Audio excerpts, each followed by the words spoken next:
Hello, everyone. Welcome to IPWatchdog Unleashed, where each week we journey into the world of intellectual property to discuss the laws, news, policy, and politics of innovation, technology, and creativity. With analysis and commentary from industry thought leaders and newsmakers from around the world, IPWatchdog Unleashed is hosted by world-renowned patent attorney and the founder of IPWatchdog.com, Gene Quinn, who has twice been named one of the most influential people in the intellectual property community and recognized numerous times as one of the top IP strategists in the world. Take it away, Gene. Hello, everyone, and thank you for joining us here this week on IP Watchdog Unleashed. This week, we have my good friend Louis Foreman with us, and Louis is the chief executive of Enventys, and they are an inventing company. They help inventors invent. Louis has been doing this for, I won't say exactly how long. I'll let him make that decision if he wants to tell us how long he's been doing this, but he's been doing it for a long time. He's successfully started 10 startups himself. He's also helped dozens of others startups. He's been a prolific inventor. He's a U.S. patent holder, and he's an assistant professor in entrepreneurship. And he is also, as if that isn't already enough, Louis was the creator of the Emmy award-winning PBS TV show, Everyday Edison, that so many people in our space know. And I've counted Louis as a friend for, it's going close to 20 years. It's good to see you, my friend. Thank you for joining us here today. It's great to see you, Gene, and I'm always happy to converse with you. Yeah. And we don't do it enough, and that's, I don't know what it means or what it says about not just you and me, but like society at large, because what we used to get together all the time. And even though the pandemic is safely, I think, in our rearview mirror now, things still haven't quite gotten back to normal with travel and seeing old friends like you used to. Yeah, I'm definitely traveling a lot less than I used to. I used to travel 150,000 miles a year. And now, it's just a handful of trips. It's really, these types of events where we can do things online have replaced a lot of the in-person meetings that we used to attend. Yeah, no doubt. That's, and it's just, it's good in a lot of ways, right? Because it doesn't let you stay closer connected to the people that you care about that maybe have moved off and you've moved on and whatever. But it's just not quite the same as, being able to put out your hand, shake somebody's hand, give somebody a bro hug, and have a drink, like we would do. Luckily you and I, we still get to do that because of the IPO events that, which is just one of the greatest nights, I think, in our industry. And you've been involved in IPO for a very long time. Yeah, it's going on 15 years that I've been on the board of the IPO Education Foundation. And about 12 years on the IPO board. And it's just, that event that you're referring to is a celebration of intellectual property and the role that intellectual property plays in innovation. Yeah.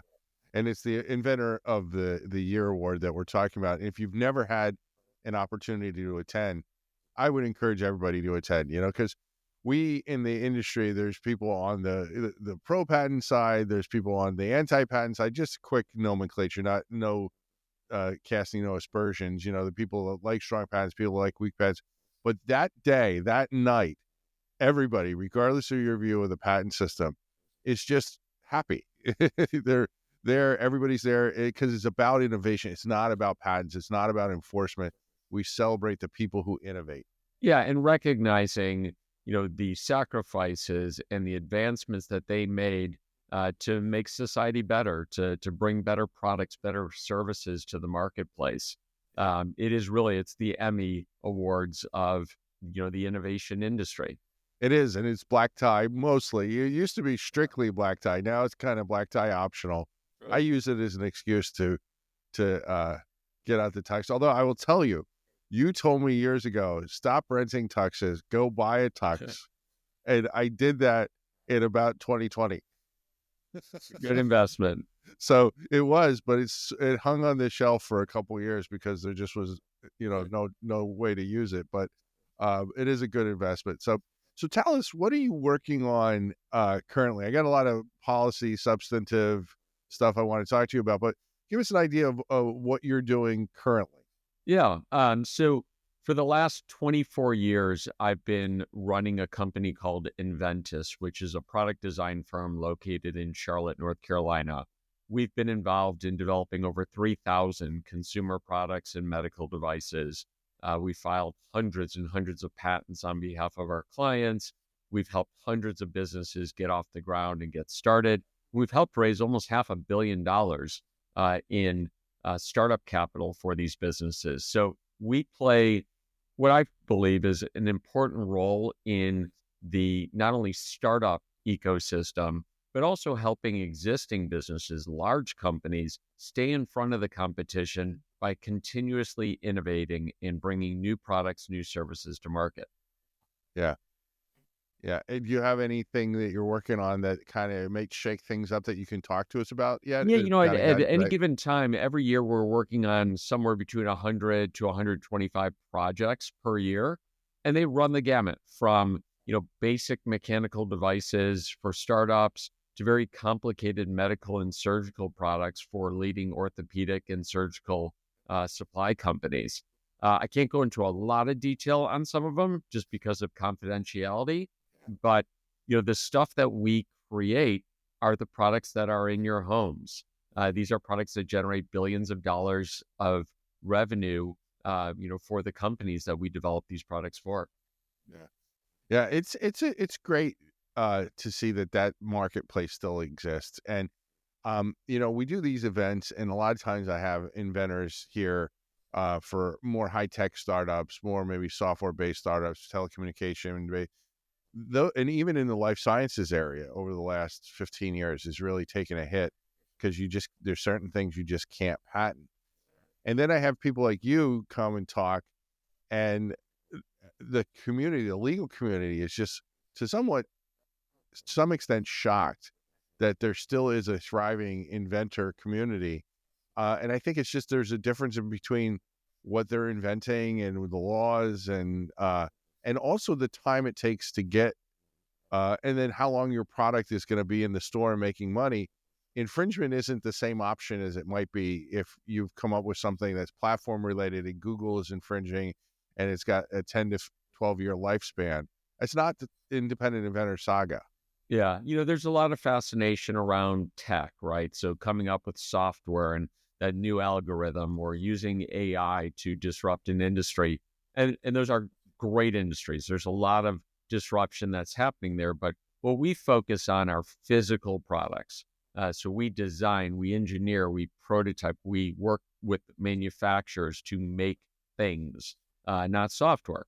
And so there's always an appetite, an insatiable appetite for something that's new and improved. We as consumers are no longer satisfied with what we bought yesterday. We want the next version of it. We want something that's faster or better for the environment or more efficient or better designed. And so as long as consumers are willing to buy new products, there's always going to be an incentive for existing companies to improve their product. But more importantly, it's an incentive for entrepreneurs, for inventors to come into a market and disrupt that market by introducing something better. Yeah. And there are independent inventors that do make a living as independent inventors, right? Absolutely. I mean, there is money to be made by being creative, by coming up with something that does something better. We talk about building the better mousetrap, right? That's a term that many of my students don't really even know what a mousetrap is. But the point is that you can always improve the way something functions, the way something works, the way something's manufactured, the way a consumer, accesses that technology, that product. And so it's, sort of a renaissance period for inventors right now because the resources that entrepreneurs and inventors need is more accessible. The costs are much less. The timeline to go from an idea or a sketch on a napkin to the store shelf has been compressed. And there is, like I said, that insatiable appetite for something that's new. We used to be constrained by how many products you could put on a retail store shelf, but e-commerce has completely changed that. Right. There's an endless supply of products that are being sold to consumers, and it's not restrained by hey, we can only have 3 versions of that on a shelf in this store because we also have to sell other things as well. Yeah. So I want to come back to, what you see moving in terms of products and invention and that sort of thing. But I want to take a step back and talk about the cost issue. And the reason is I think, and I know what you mean when you say that, but I think a lot of people might hear you say that, it's cheaper. And think, well, Jesus, Louis, this is 2025. Haven't you heard about inflation? The things are going crazy. People are, even I heard yesterday that the price of eggs continues to go up. It's like for some basic white eggs that might have been a few years ago, $1.50 a dozen or whatever, now like $6 in certain places. So, so what are you talking about in terms of it's gotten much cheaper and easier and streamlined for inventors to get their product into the marketplace? Yeah, there's just really been sort of a growth in the amount of engineering resources. There's a lot of things that you can use using freelance engineers from other countries, using apps like Fiverr, for example, to virtually prototype your idea. 3D printing has lowered the cost of making prototypes, where you used to have to create some molds or hire someone to do that work. There's a lot of universities or freelancers out there that can help you with the prototyping process. But the accessibility of those resources is much easier to find. And it's much easier to go out there and determine whether or not there's a market for your product, through market research. It used to be when you were trying to get market validation, you had to make the product and then you would take it to retailers and hope retailers would give you an order. Today, you could use crowdfunding to put the product out there and see if customers actually want to buy the product before you've made it. Or you can sell your product through e-commerce and not worry about the gatekeeper, the retailer, making the decision whether you move forward or you don't. So there's a number of different ways that you can use to mitigate risk, to reduce the likelihood of failure by constantly testing the product, getting customer feedback, and deciding whether or not it makes sense to move forward or not. Yeah, and there's a lot there. Let's start with the issue about the crowdfunding, because that can be, for some people, a double-edged sword, it seems. There's, and we don't need to name any names, but there are entities out there that if they see that you've been too successful raising money in the crowd, that their mission, their goal, their stated goal, and we know this through litigation papers and depositions and stuff, is that they will beat that person to market with a knockoff. Yeah. And maybe calling it a knockoff isn't fair totally, because a lot of times there's not, patent protection in place. There hasn't been branding yet. But what they see is this person's idea, and they go consciously to try and beat them to market if they've raised a certain amount of money. Yeah, absolutely. It is truly a risk, especially if you are a well-funded, factory in another country who can just see a product put online on a crowdfunding platform and say, hey, we could be making that product in a couple of days, couple of weeks. Whereas the entrepreneur is waiting 30 or 60 days to run their crowdfunding campaign. Then they've got to collect the money from the campaign and then go find a factory to do it. So they've got a huge advantage. But this is where intellectual property plays a role, right? So if you are going to disclose your product, if you're going to run a crowdfunding campaign, you're going to want to have some IP protection. It could be a trademark on your brand. It could be a patent on the function of the product. It could be a design patent on the ornamental appearance of what the product looks like, which would help from a pure knockoff where someone just completely copies what the product is and what it looks like. But having some level of protection is important. Now, that's not going to protect you against bad actors. What IP does is it keeps honest companies honest. If you've got IP protection, most companies respect that. But if you're playing with a bad actor who is just out there to get into the market, take as much, market share away from you as they possibly can before your patent issues, and then walk away, that's going to be hard to compete against. But the reality is even if you didn't do the crowdfunding campaign, even if you went to market with the product and started selling it on Amazon, the same thing's happening there as well. Yeah, it's a risk. I just tell people that you need to have your eyes open. you certainly, and the unfortunate thing is sometimes you see people go up on the crowd sites to raise money and they don't even have a provisional application pending, and that's just a disaster. But more and more people I'm hearing, not only in the inventor community, but like large companies. And I think this is a function of what the PTAB may have been doing in the US, invalidating so many claims and so many patents. What more and more companies want, and I think what more and more inventors need, is very narrow protection that specifically covers exactly what they're selling. And, the old saying is that I can get you a patent on anything you want. If you're willing to take a 2 or 3 column claim, we can get something, right? It's not hard to get something extremely narrow. So the question is how broad does it need to be while still protecting exactly what you're doing so that you can address the knockoff situation? That's why I'm a fan of design patents as well. Yeah, there's absolutely a good case for doing both, right? So design patents tend to issue much faster because there's no claims. And so if you're concerned about a company just knocking off your product and duplicating what you've created, a design patent could be very effective for that, exact knockoff, especially if your product has some iconic look to it.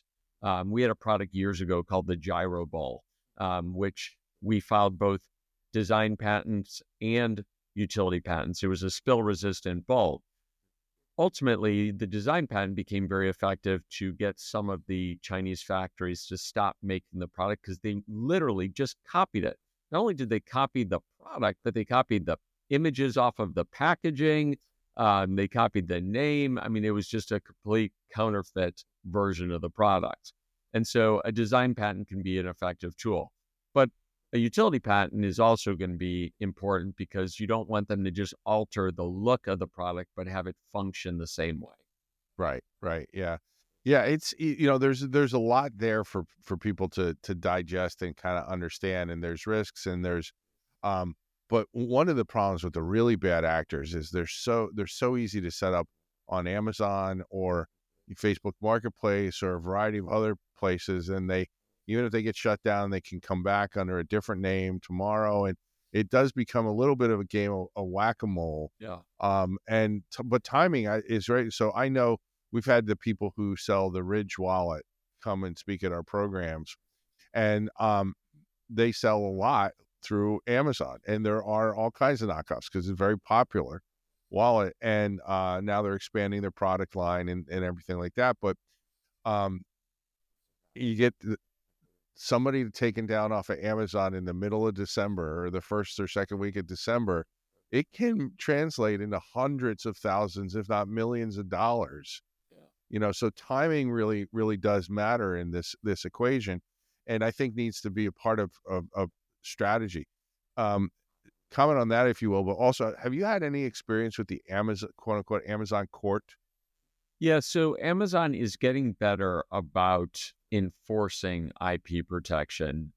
It's a lot easier to do with trademarks, obviously, right? That's a lot more cut and dry. Like, here I've got a trademark on this brand. Someone else is using that brand on their products. They're not, legally able to do so, and Amazon can get rid of that listing.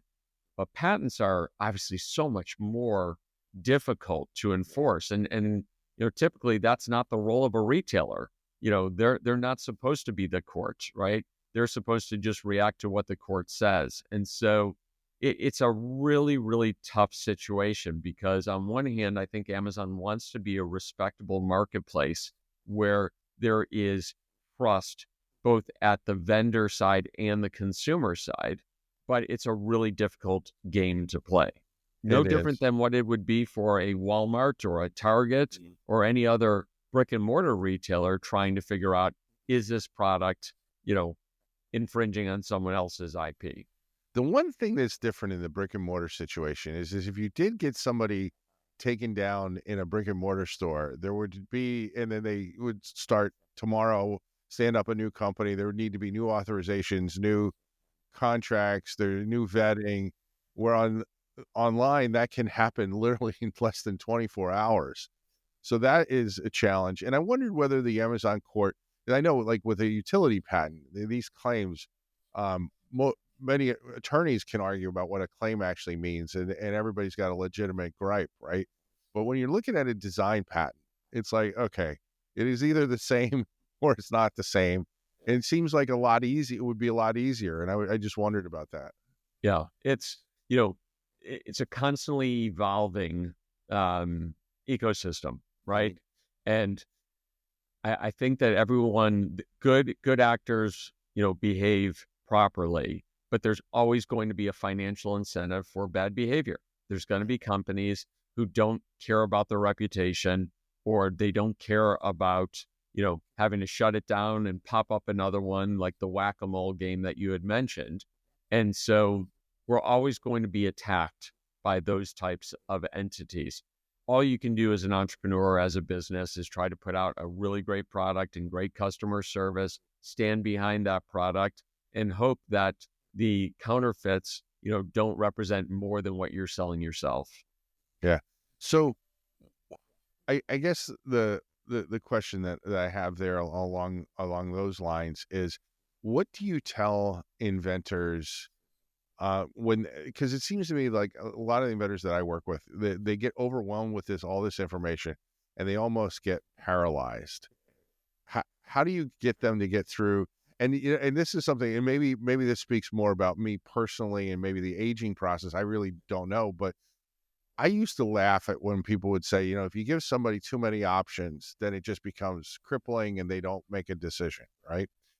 I've started having that in my own life. Like I'll give you, for example, like I have wanted to buy certain tools. I like Ryobi. I like the battery powered stuff. It's nice. It's convenient for most jobs around the house and stuff. It's fine. You don't need something super powerful.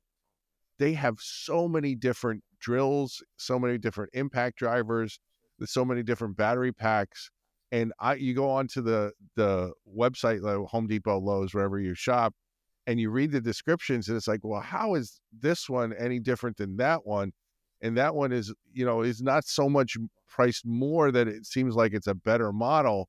The pricing's not indicating which one I should buy. And it's like, so I just wonder, so I take a step back and say, I don't know what to do. I'm going to go do something else. I'll think about it. And then I never get around to buying what I was looking for.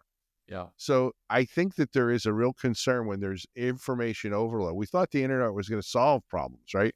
What it does is it creates information overload. And do you see that as a problem with inventors who they just get paralyzed? Well, it's certainly a daunting process, but what you're trying to do, as an entrepreneur, as a startup, is you're trying to mitigate risk, right? Entrepreneurship is all about managing uncertainty, and there is so much uncertainty. And when you throw in all these additional options and all these additional variables, it makes processing that even more complicated. But if ultimately what you're trying to do is be successful and reduce risk, what can you do to reduce risk? And one of the things you can do is you can make sure there's demand for the product. So you want to do a lot of market research to make sure people want your product. But then you also want to make sure you can protect that product. And that's why I feel that IP is has a vital role in this process of mitigating risk. That IP could be what prevents the competitors, the good actors, from competing against you. But it also is almost a requirement if you're trying to raise capital today. If you're talking with investors, one of the first questions they're going to ask you is, what's your IP portfolio look like? Because if you can't prevent others from making, using, or selling what you've created, a better funded company may just walk into the space and completely disrupt you. So, yeah, I get it. I teach entrepreneurship at Wake Forest University, and I have hundreds of students each year, who come in with dreams of being an entrepreneur. And then when they start to realize that there is so much that is involved in it, it can be a little bit overwhelming, but it's a process. And the more you do it, the easier that process becomes, because you just realize these are the things you have to do. You got to focus on, is there demand, and who is the customer, and what makes the product unique, and having enough money to get the company to profitability. Yeah. No, and amen to all that, what you said. And you don't know what you don't know until you start. And one of the things that I had, and I wonder if you had any of these kinds of experiences. I'm sure you did. I think every entrepreneur does. I was like, you've started a lot of startup companies, and so the first company I really started, I mean, I've been doing the I call it AFAB, anything for a buck, for a very long. When I was 12 years old, I was pushing a lawnmower around the neighborhood, and then I became do any kind of yard work for hire. Then I became a mobile DJ, and then I became, so I've always had this entrepreneurial streak. And then I invested in an independent record label for a while, and that was going during the .com thing, right? So I started a lot of companies, but the first real proper company that wasn't just gene sweating to make money through muscle was, I guess I was 28 years old. And I didn't even realize that when you start and you get into a business location, the electricity, the same electricity you get in your home, costs at least 2x for a business location. And the phone that you have in your home, it's not the same price. There's a business price, internet, all of that. So I had created a spreadsheet for all my costs. And then I figured, okay, there's a whole lot of stuff I don't know. So I'll just multiply it by 2. If I had not multiplied it by 2, I would have been screwed, because that's really what winds up being, and then there's additional costs that you don't even know, right, on top of that. So is that your experience with entrepreneurship? And then 2, how do you teach that? How do you get that across to your students and then also to inventors? Yeah, well, obviously the number one reason a business fails is they run out of money. And so they don't take into consideration what you just mentioned, Gene, where things cost more, or it may take twice as long to get to profitability. So you may put together some sales projections, and what happens if you don't hit those numbers and you don't get to profitability in 6 months or 12 months or 18 months with the amount of capital that you have? If you run out, then the business fails. I mean, it's the number one reason a business does fail, is it runs out of money. So, I strongly encourage the students, when they're putting together their projections, their pro forma income statement, not just to do a most likely scenario, but do a best case scenario and do a worst case scenario, right? What if everything costs more? What if it takes longer to generate meaningful sales? What if there's a lot more competition, so you don't get the market penetration that you were really hoping for? How much capital do you need under the worst case scenario? And if you've got enough for that, then you're going to be in much better shape than if you're going based off of the rosiest projections that you put together. Yeah, no, I totally agree. And Renee sometimes tells me that I am too much pessimistic. I get too worried. And I'm like, no, the way that you succeed in this is I only ever chart out in my spreadsheets the worst case. And then when I'm feeling down and depressed, what I do is I go and I adjust the numbers. Right. So that now I'm looking at, okay, this is where we could be if everything goes right. And then it gives you incentive to just stay the course. But, you don't do any justice to think that everything's going to go smoothly, because Murphy's Law is real. It rears its head everywhere in life. Yeah, entrepreneurship is a roller coaster ride. The highs are high, the lows are low. Sometimes it can be incredibly lonely. But there's still that kind of thrill of the ride. And even though it's scary, you come off exhilarated. And so, I wouldn't trade it for the world. No, I wouldn't either. And I think there are people who can work and thrive working for others. And there's people who do their own thing. They're entrepreneurs, they're startups.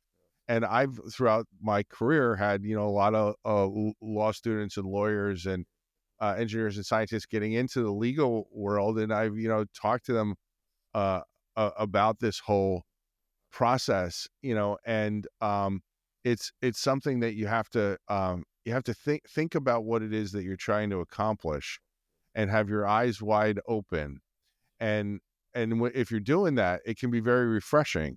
And I also try and tell people that, look, if you're the startup mentality and you thrive in that, you started your own business, or maybe you were the second or third employee hired by a business, and then that business gets bought out, it may be in your best interest to just move, because your skill set may not translate into a bigger business, a funded business with VCs, and it may just be miserable. So I think it's finding that right balance for who you are.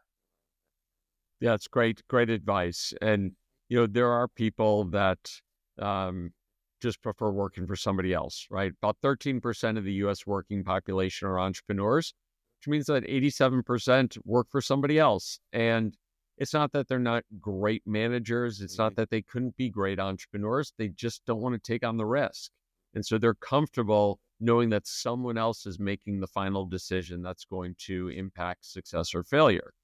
But for that 13% that are risk takers, the 13% that thrive on uncertainty, creating organization out of chaos, those individuals, they understand what's involved. And, the greatest way for them to be successful is to, have a product or a service that's unique, to surround themselves with great people that, have done it before. So this way, they've got the right management team in place, and go out there and figure out a better way of doing something. Yeah, absolutely. So one of the things that I wanted to ask you about with respect to entrepreneurship, and this happens a lot with inventors, right, is you're going down a path. You think you're going to maybe be disruptive in some way, shape, or form. This is something that's new, people want. And then I see throughout my career so often people they hold on to the dream too long, and they don't give up, and they just redouble. They don't fail for lack of trying. It's not that they're lazy. It's just for whatever reason it didn't click. And you see them, and I've talked to a lot of people like that, and they're like, well, the success may be right around the next corner, and I don't, I've gone 99 yards I don't want to stop on the 1 yard line. And I get that. I totally get that. But sometimes that 1 yard line it is a brick wall, and you're never going to get past it. So how do you suggest people look at this to decide, is there a potential for this to succeed right around the corner and I shouldn't give up? Or this is one of those hurry up and fail moments, because if you hurry up and fail, then you can move on to next, and you still have some capital left over to do that. You can't waste all your capital on a bad idea. Yeah. Well, in the absence of a crystal ball where you could just tell the future, you got to make those hard decisions. And sometimes you got to go with your gut. What's kind of your first reaction? Like, it's time to punt and, kind of be ready for the next opportunity when you've got your back on offense. Or sometimes you just got to hunker down and go for it, knowing that, you might just be, minutes away, days away, weeks away from, getting that breakthrough success. It's a really tough call. And there's so many factors that go into making that call. You got to look at kind of economic factors. You got to look at, what other risks are involved. If it's just money and you've got money to kind of throw at it, that's one thing. But if it's going to sink the entire organization, if it's going to, risk the success, not only of your business, but your family and the families of, your employees, that's a tougher call to make. Yeah. It's certainly not easy. It is like, it feels like you're dealing a Calc 3 multivariable calculus problem, because there's so many functions and you don't want to give it. And with inventors, maybe it's a little bit easier, I think, than entrepreneurs, because we tell them all the time, don't ever throw anything away, put it up on the shelf. And you never know when that which you were hitting a roadblock on, you may all of a sudden have that epiphany, that moment, or now you're working on something and you can figure out how to use it. And probably the best example for independent inventors of that is the sticky note, the Post-it note. I mean, that was put on a shelf, and then the adhesive to that, they were looking for something that was strong, and they came up with this adhesive that was just too weak. So it gets put up on the shelf, and then the one of the co-inventors of the sticky note, he was having trouble finding the right stickiness where you could take it off and put it on, take it off and put it on. And so he sends out an email to everybody at 3M, and he says, I have this thing, I think it could be good, but I'm having trouble finding the right adhesive, the right stickiness. It's either too weak or it's too strong. And he gets an email almost immediately from somebody who says, I got something on my shelf that completely didn't work for what I wanted, but I think it's exactly what you need. And then they started working together, and it's one of the most successful office products of all time. Yeah, no, it was, one of those products. I had the pleasure to meet the inventors, Art Fry and Spencer Silver, and they kind of shared their stories about, the development of that product. Today we look at the Post-it note and it seems so obvious. Like, of course you would want to put a scrap of paper up on your monitor on a wall, on your desk so it doesn't blow away with a reminder. But when they introduced the product and they started giving it to people, people didn't know what to do with it because that behavior hadn't been created yet. Like, no one put sticky notes on their computer screen. No one put sticky notes on a document, to remind someone to sign right here. No one put a sticky note, up on a wall. People used magnets, people used thumbtacks, but no one kind of knew about this product. And so when you hand them a cube of this, a pad of this, people didn't know how to use it. And it took years before people really kind of embraced the usefulness of the product. And then, of course, it really took off.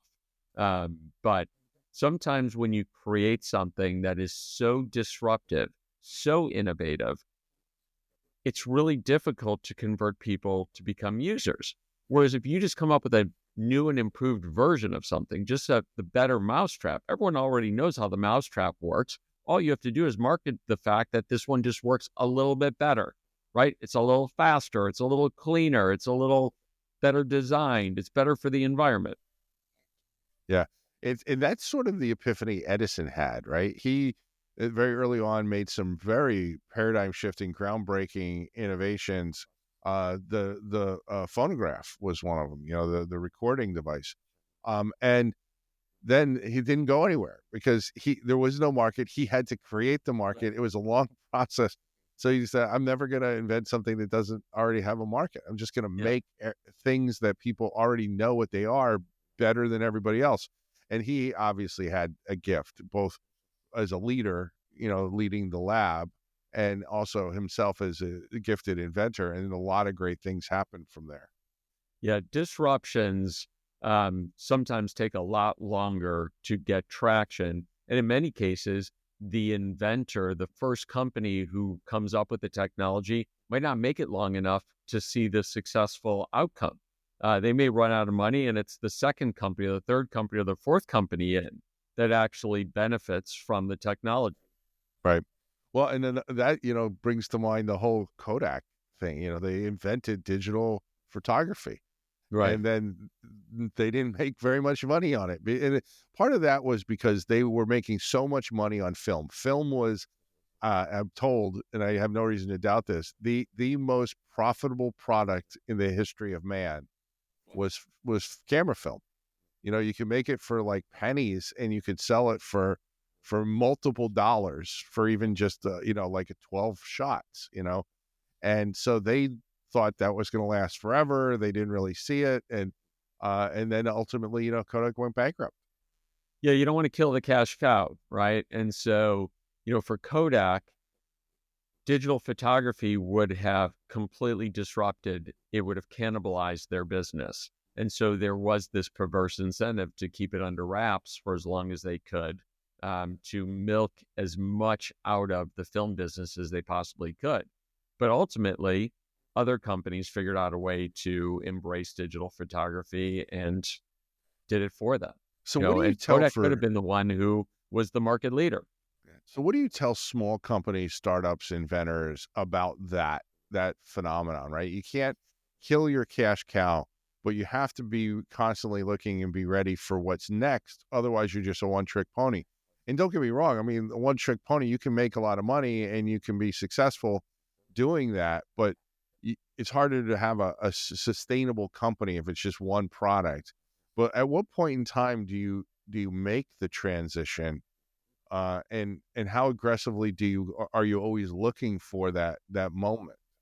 Yeah, it's tough, right? And so the best situation is if you can have both, and you can ease into the new technology or figure out a way that one is complementary to the other. But you look at a business like Netflix, right? They were mailing DVDs for so many years. And as streaming started to get traction, that was disruptive to their video mailing business, because why would you wait for a DVD to arrive in the mail when you could just access it immediately online? it wasn't until just a couple of years ago that Netflix mailed their final DVD. They held on to both businesses for so long. Even though the vast majority of their customers were streaming, there were still some customers that were willing to pay a monthly fee to get that DVD sent to them in the mail. Yeah. So, you've got to have one eye, kind of on the horizon, and focused on your business while you're also looking out into the future and figuring out, like, if we don't take this next step, if we don't disrupt ourselves, someone will. Right. And so, I there's that popular phrase, disrupt or be disruptive, right? If you're not going to disrupt your industry, someone else is going to get there first. It's going to, right? And that's one of the things that I've dealt with as an entrepreneur here with IP Watchdog. Like, we're constantly having to evolve, because if you don't evolve, then you're going to die. And the way that the internet works, it works at the speed of the internet. Right. The things that used to work a couple of years ago don't work today. And if you're not keeping up with the times, it will have been a good run, but then it's going to come to an end. But how important is having like a suite of products for getting a licensing deal, for example? Yeah, it's really tough to make money from a single product, a single SKU, unless it's just an unbelievable product that there's so much demand and you can move so much volume from one product. Typically, what you have is a portfolio of products. It may be a product with a number of complementary products that go along with it, or accessories, or you offer, a number of different products in a category. But you want to have some diversity to your income. So this way, if all of a sudden one product is rendered obsolete, or a competitor comes in and puts a lot of pressure on a particular product, you still have a stable of other products that you can ride, to get to where you're going.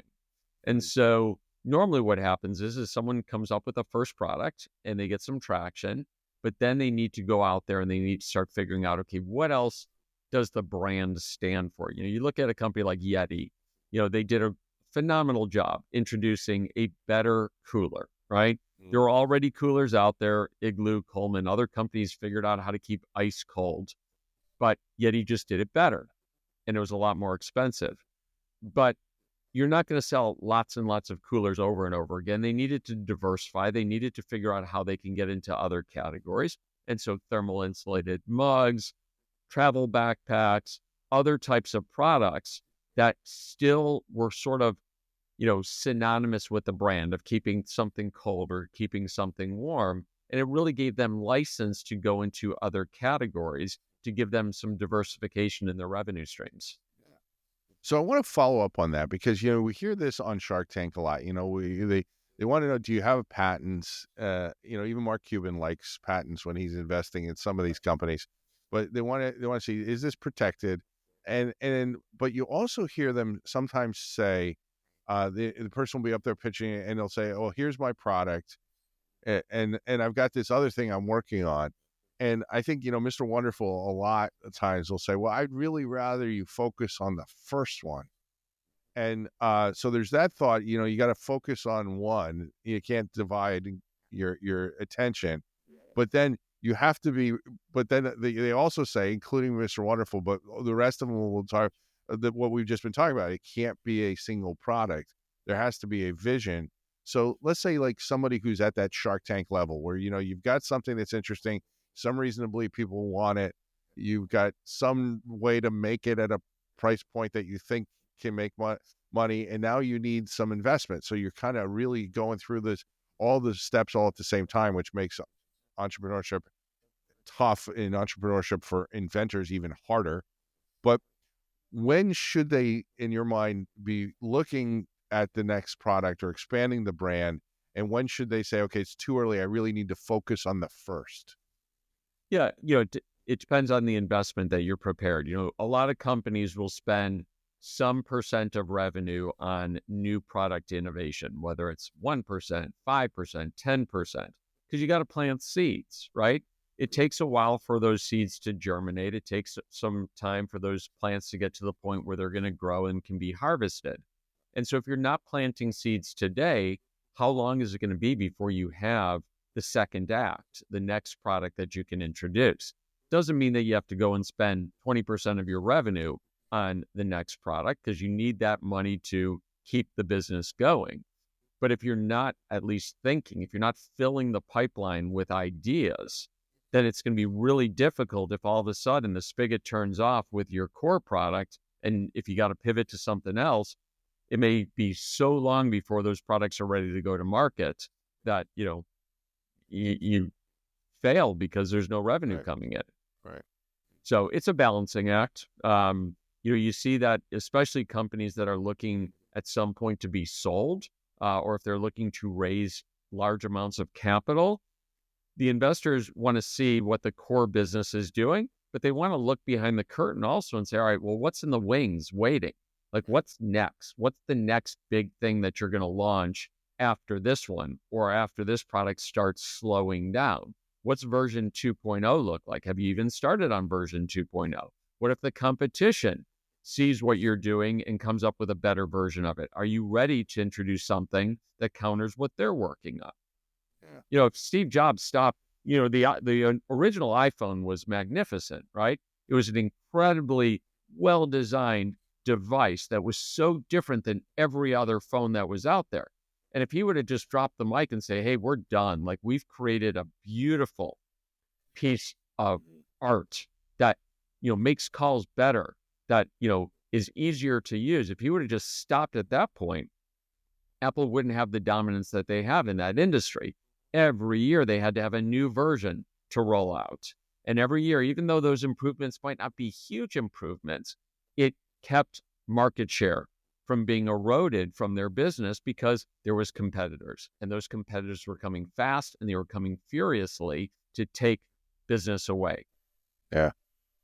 Good advice. This has been a great conversation. But before I let you go, is there any particular advice that you always give, or like one word of wisdom or a kernel of wisdom that you like to impart to, and if it's different, your students in entrepreneurship versus the inventors you work with, what would that piece of wisdom be? There's 3 P's that I like to share with all entrepreneurs and all inventors. The first P is passion. If you're not passionate about what you're doing, find something else, right? Because that passion is so important. It's infectious. It's contagious. It's going to get people excited about what you're doing, and it's going to convert people into customers or investors. The second P is patience. Inventors and entrepreneurs don't have a whole lot of it, but you need to, because it's going to take longer than you expect. You're not going to become a billionaire overnight. It's going to take longer than what you expect. So just be ready for the long haul. And the third P is persistence, because life is going to throw all sorts of obstacles in front of you. There's going to be all these roadblocks or detours, and you're going to question whether or not you should even go forward. Like, should I just throw in the towel and turn around and go get a real job? But if you really believe in what you're doing, you'll eventually succeed. Yeah, that's great advice. And what I'll just tell you, one of the things we've talked about this in the past, I always like to encourage people, don't go down a path of inventing or in business into something you don't know. Because the one characteristic that I see repeatedly, both in my own life and helping others for 30 plus years now, is I see I see people succeed when they're operating in a space they intimately know.